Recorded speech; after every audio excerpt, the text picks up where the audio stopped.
What's going on, you guys? This video is going to be about PayPal holds and my experience with PayPal. Now, I've been dropshipping for 10 months. I've dealt with over hundreds of thousands of transactions on PayPal. I have over $7,000 currently on hold by PayPal. So, how am I going to get this released?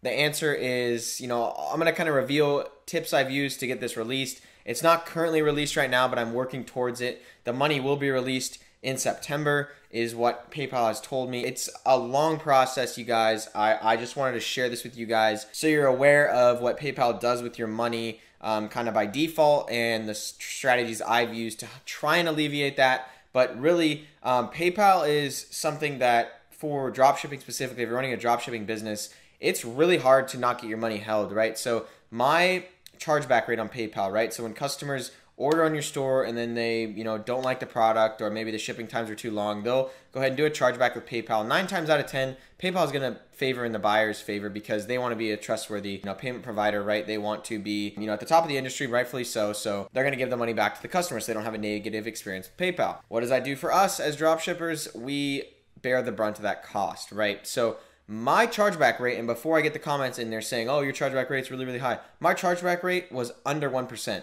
Overall, way under 1%, right? It was hovering around 0.4 to 0.5% of all my transactions through PayPal were charged back, which is very low, you guys. I mean, real businesses have, much lower than that, obviously. For a dropshipping business, under 1% is very good because these products are coming from China. I did an intensive product quality research. My chargeback rate is under 1%, so that's not why they were holding my money. But I got on a call with them, and they said basically once the money was on hold, they said, we're going to review your account in 90 days. At that point, we'll make the decision of releasing your money or holding your money further. So, the money was put on hold. I believe it was back April, so the money was put on hold. And then, once the 90 days was up in July, just last month, I said, okay, great. Checked my account, still on hold. So I said, that's weird. What's the deal? I got on the phone with them, and they told me that my account was still under review and that they couldn't tell me if it was going to be released in the next 90 days. So it was full 180 days from when they put it on hold in April. And they said they can't for sure tell me it's going to be released. They can just say that it might be released, it might not. They wouldn't actually give me a reason why it was on hold. The only reason they told me from the letter that they gave me in the email,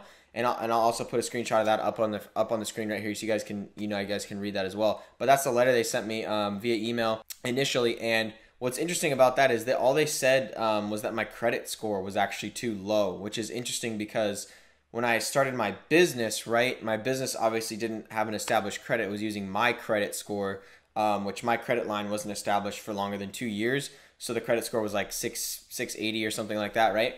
And they said the only reason they listed on there was like my credit score was too low. And I was like, that's weird. I never even knew that was a requirement. So I'm still trying to figure out from PayPal why the heck they're holding my money. Over $7,000 is a lot of money for anybody to have on hold. And it's something that as a dropshipper, if I were to use, a payment provider, I would tend to stay away if you're a beginner from PayPal.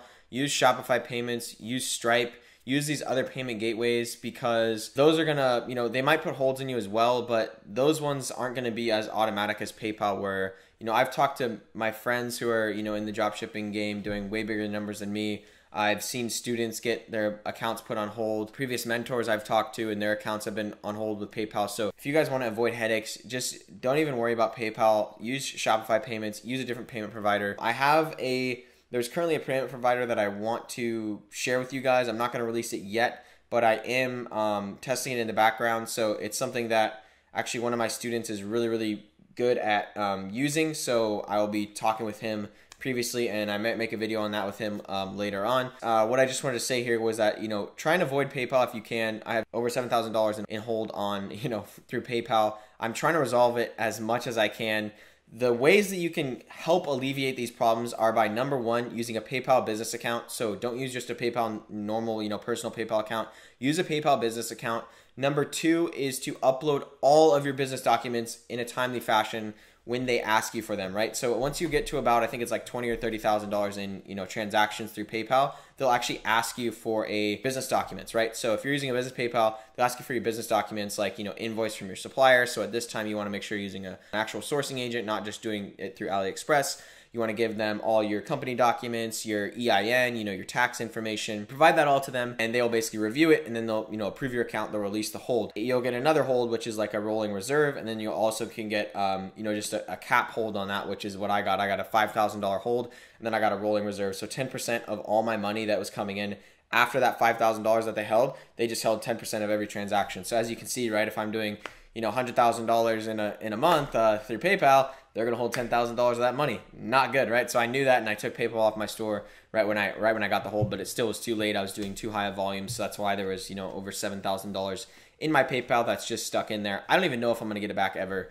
Honestly, I've just kind of wrote that money off. Like, I'm not gonna get this money back. If it comes back in, awesome, but it might take a year, it might take 2 years. I've heard horror stories of people taking multiple years for them to even give your money back. You have to call multiple times. So I've tried my best. Right now, I'm just going to wait for that 180 days mark to be up, and then I'll make sure to update you guys as well on that. But the third thing you can do to help alleviate that is there are apps out there. There's one called, I think it's like PayPal tracking on autopilot, right? Where it'll update all of your tracking information into the PayPal dashboard, right? So it's an app. It basically, you pay, I think it's close to maybe 5 to 10 cents per tracking number. It takes your tracking numbers that you have on your Shopify dashboard, integrates them directly with PayPal. So anytime you upload a tracking number to Shopify, it will upload that to PayPal. And PayPal really likes that because it shows that you're actually fulfilling your orders. You're not scamming your customers. You do have valid tracking, and you're running a legitimate business. Those are all things that you want to make sure you're doing with PayPal, right? So PayPal business account, make sure you upload all your business documents, make sure you're uploading the tracking, and make sure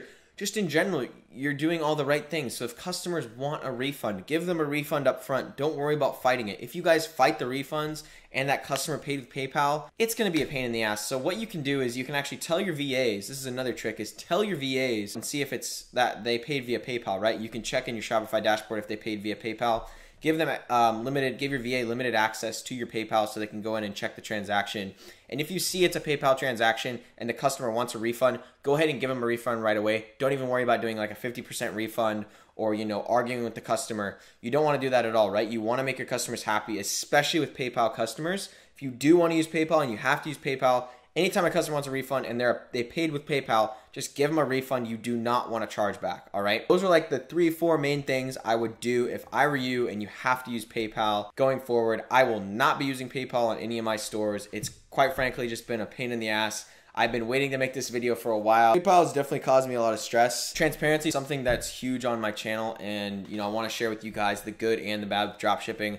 Obviously, you see the big numbers, you see the huge numbers my students are hitting. There are things that come up in any businesses that you're running, you have to deal with, are unexpected, right? So I didn't know about PayPal holds. I didn't know a company could hold literally $7,000 of your business's money. Like, that's the money that I earned. They're just holding it, and that's their policy, and they have every right to do that. Definitely sucks. Something that I didn't know anything about. So thank you guys for listening. Obviously not a uplifting story, but definitely something to keep in mind if you're using PayPal going forward. Trying to update all your tracking. Make sure you're using a PayPal business, and make sure you're giving the PayPal customers their money back, and you don't want chargebacks. All right, guys. So hopefully this helped you guys out a little bit. If it didn't, you know what? Drop a dislike. If you did like it, drop a like, please. I'd really appreciate it. That helps my channel grow. And make sure you guys turn on post notifications, subscribe if you aren't already. And as always, say it with me, you guys.